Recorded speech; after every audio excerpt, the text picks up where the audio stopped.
ओम नमो भगवते वासुदेवाय। श्रीमद्भागवत महापुराण चतुर्थ स्कंद अध्याय 6। ब्रह्म आदि देवताओं का कैलाश जाकर श्री महादेव जी को मनाना। श्री मैत्रेय जी कहते हैं, विदुर जी, इस प्रकार जब रुद्र के सेवकों ने समस्त देवताओं को हरा दिया और उनके संपूर्ण अंग प्रत्यंग भूत प्रेतों के त्रिशूल, पट्टिस, खड्ग, गदा, परिद और मुदगर आदि आयुधों से छिन्न भिन्न हो गए, तब वे ऋतिज और सदस्यों के सहित बहुत ही डर कर ब्रह्मा जी के पास पहुँचे और प्रणाम करके उन्हें सारा वृतांत कह सुनाया। भगवान ब्रह्मा जी और सर्वांतर्यामी श्री नारायण पहले से ही इस भावी उत्पात को जानते थे, इसी से वे दक्ष के यज्ञ में नहीं गए थे। अब देवताओं के मुख से वहाँ की सारी बात सुनकर उन्होंने कहा, देवताओं, परम समर्थ तेजस्वी पुरुष से कोई दोष भी बन जाए तो भी उसके बदले में अपराध करने वाले मनुष्यों का भला नहीं हो सकता। फिर तुम लोगों ने तो यज्ञ में भगवान शंकर का प्राप्य भाग न देकर उनका बड़ा भारी अपराध किया है, परंतु शंकर जी बहुत शीघ्र प्रसन्न होने वाले हैं, इसलिए तुम लोग शुद्ध हृदय से उनके पैर पकड़कर उन्हें प्रसन्न करो और उनसे क्षमा मांगो। दक्ष के दुर्वचन रूपी बाणों से उनका हृदय तो पहले से ही बिध रहा था, उस पर उनकी प्रिया सती जी का वियोग हो गया। इसलिए यदि तुम लोग चाहते हो कि वह यज्ञ फिर से आरंभ होकर पूर्ण हो, तो पहले जल्दी जाकर उनसे अपने अपराधों के लिए क्षमा मांगो, नहीं तो उनके कुपित होने पर लोकपालों के सहित इस समस्त लोकों का भी बचना असंभव है। भगवान रुद्र परम स्वतंत्र हैं, उनके तत्व और शक्ति सामर्थ्य को न तो कोई ऋषि, मुनि, देवता और यज्ञ स्वरूप देवराज इंद्र ही जानते हैं और न स्वयं मैं ही जानता हूँ, फिर दूसरों की तो बात ही क्या है। ऐसी अवस्था में उन्हें शांत करने का उपाय कौन कर सकता है। देवताओं से इस प्रकार कहकर ब्रह्मा जी उनको, प्रजापतियों को और पितरों को साथ ले अपने लोक से पर्वत श्रेष्ठ कैलाश को गए, जो भगवान शंकर का प्रिय धाम है। उस कैलाश पर औषधि, तप, मंत्र तथा योग आदि उपायों से सिद्धि को प्राप्त हुए और जन्म से ही सिद्ध देवता नित्य निवास करते हैं। किन्नर, गंधर्व और अप्सरादि सदा वहाँ बने रहते हैं। उनके मणिमय शिखर हैं, जो नाना प्रकार की धातुओं से रंग बिरंगे प्रतीत होते हैं। उस पर अनेक प्रकार के वृक्ष, लता और गुल्म आदि छाए हुए हैं, जिनमें झुंड के झुंड जंगली पशु विचरते रहते हैं। वहाँ निर्मल जल के अनेकों झरने बहते हैं और बहुत सी गहरी कंदरा और ऊंचे शिखरों के कारण वह पर्वत अपने प्रियतमों के साथ विहार करती हुई सिद्ध पत्नियों का क्रीड़ा स्थल बना हुआ है। वहाँ सब और मोरों के शोर, मदांध भ्रमरों की गुंजार, कोयलों की कुहू कुहू ध्वनि तथा अन्य अन्य पक्षियों के कलरव से गूंज रहा है। उसके कल्प वृक्ष अपनी ऊंची ऊंची डालियों को हिला हिलाकर मानो पक्षियों को बुलाते रहते हैं तथा हाथियों के चलने फिरने के कारण वह कैलाश स्वयं चलता हुआ सा और झरनों की कलकल ध्वनि से बातचीत करता हुआ सा जान पड़ता है। मंदार, पारिजात, सरल, तमाल, साल, ताड़, कचनार, असन और अर्जुन के वृक्षों से वह पर्वत बड़ा ही सुहावना जान पड़ता है। आम, कदम्ब, नीम, नाग, पुन्नाग, चंपा, गुलाब, अशोक, मौलिश्री, कुंद, कुर्बक, सुनहरे शतपत्र कमल, इलायची और मालती की मनोहर लताएं तथा कुब्जक, मोगरा और माधवी की बेलें भी उसकी शोभा बढ़ाती हैं।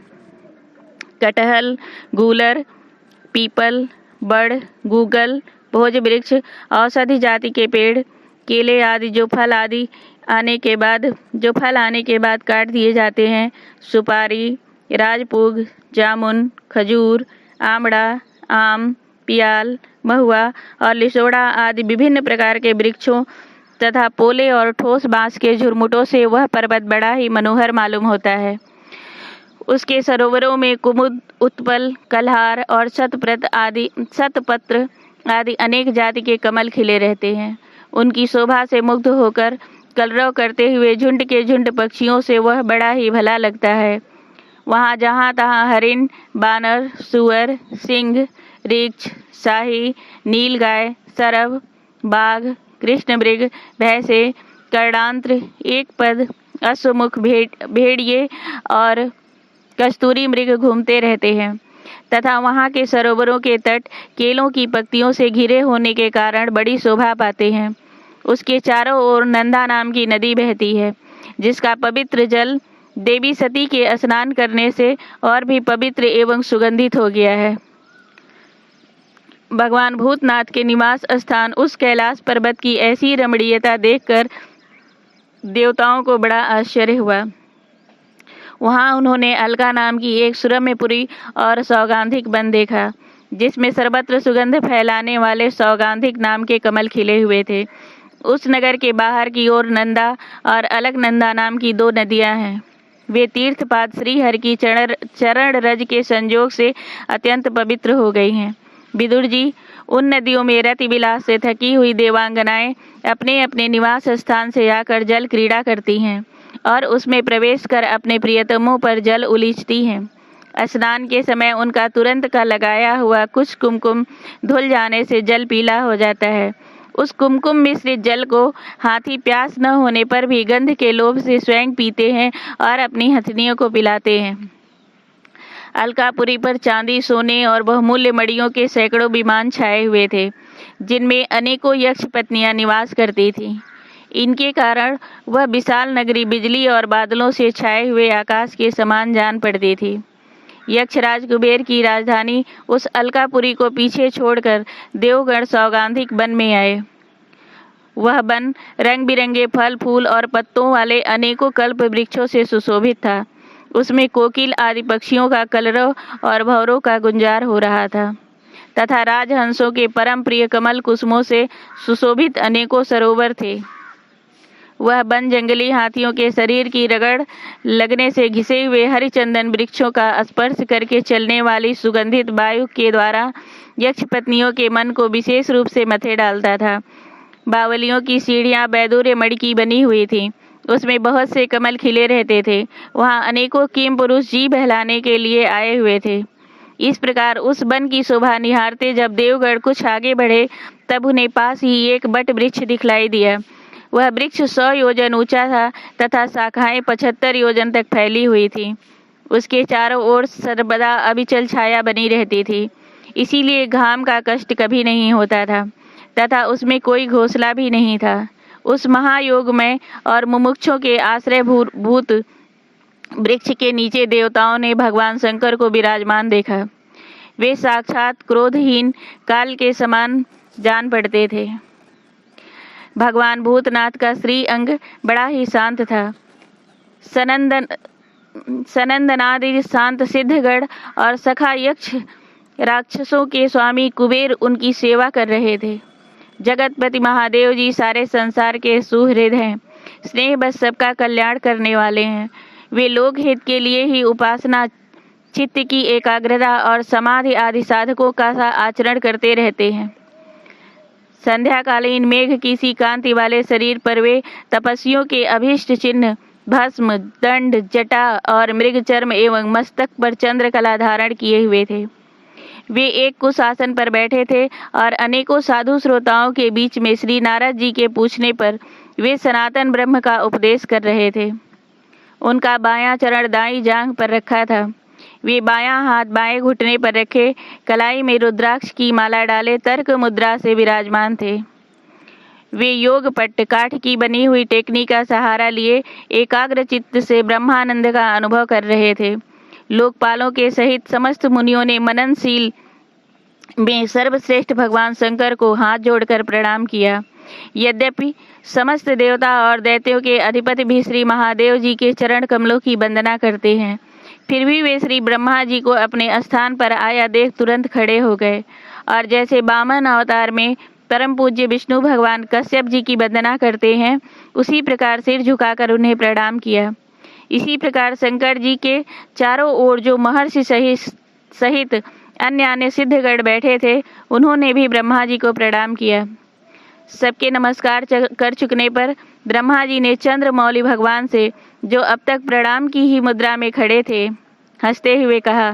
श्री ब्रह्मा जी ने कहा, देव, मैं जानता हूँ आप संपूर्ण जगत के स्वामी हैं, क्योंकि विश्व की योनि शक्ति, प्रकृति और उसके बीज शिव, पुरुष से परे जो एक रस ब्रह्म है, वह आप ही हैं। भगवान, आप मकड़ी के समान ही अपने स्वरूपभूत शिव शक्ति के रूप में क्रीड़ा करते हुए लीला से ही संसार की रचना, पालन और संहार करते रहते हैं। आपने ही धर्म और अर्थ की प्राप्ति कराने वाले वेद की रक्षा के लिए दक्ष को निमित्त बनाकर यज्ञ को प्रकट किया है। आपकी ही बांधी हुई ये वर्णाश्रम की मर्यादाएं हैं, जिनका नियमनिष्ठ ब्राह्मण श्रद्धापूर्वक पालन करते हैं। मंगलमय महेश्वर, आप शुभ कर्म करने वालों को स्वर्ग लोक अथवा मोक्ष पद प्रदान करते हैं तथा पाप कर्म करने वालों को घोर नरकों में डालते हैं। फिर भी किसी किसी व्यक्ति के लिए इन कर्मों का फल उल्टा कैसे हो जाता है?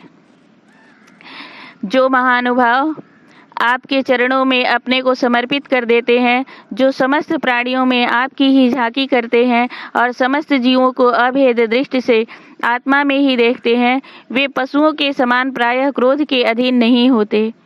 जो लोग भेद बुद्धि के कारण कर्मों में ही आसक्त हैं, जिनकी नीयत अच्छी नहीं है, दूसरों की उन्नति देखकर जिनका चित्त रात दिन कुढ़ा रहता है, और जो मर्म भेदी अज्ञानी अपने दुर्वचनों से दूसरों का चित्त दुखाया करते हैं, आप जैसे महापुरुषों के लिए उन्हें भी मारना उचित नहीं है, क्योंकि वे बेचारे तो विधाता के ही मारे हुए हैं।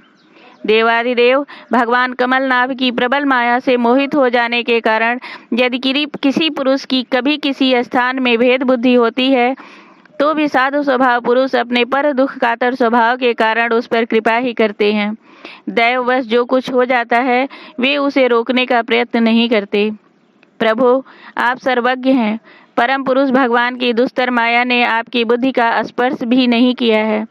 अतः जिनका चित्त उसके बसीभूत होकर कर्म मार्ग में आसक्त हो रहा है, उनके द्वारा अपराध बन जाए तो भी उन पर आपको कृपा ही करनी चाहिए। भगवान, आप सबके मूल हैं। आप ही संपूर्ण यज्ञों को पूर्ण करने वाले हैं। यज्ञ भाग पाने का भी आपको पूरा अधिकार है। फिर भी इस दक्ष यज्ञ के बुद्धिहीन याजकों ने आपको यज्ञ भाग नहीं दिया। इसी से यह आपके द्वारा विध्वंस हुआ। अब आप इस अपूर्ण यज्ञ का पुनरुद्धार करने की कृपा करें। प्रभु, ऐसा कीजिए जिससे यजमान दक्ष फिर जी उठे, भग देवता को नेत्र मिल जाए, भृगु के दाढ़ी मूछ आ जाए और पूषा के पहले के ही समान दांत निकल आए। रुद्रदेव, अस्त्र शस्त्र और पत्थरों की बौछार से जिन देवता और ऋतुजों के अंग प्रत्यंग घायल हो गए हैं, आपकी कृपा से वे फिर ठीक हो जाएं। यज्ञ संपूर्ण होने पर जो कुछ शेष रहे, वह सब आपका भाग होगा। यज्ञ विध्वंसक, आज यह यज्ञ आपके ही भाग से पूर्ण हो। प्रेम से बोलो श्री भागवत भगवान की जय।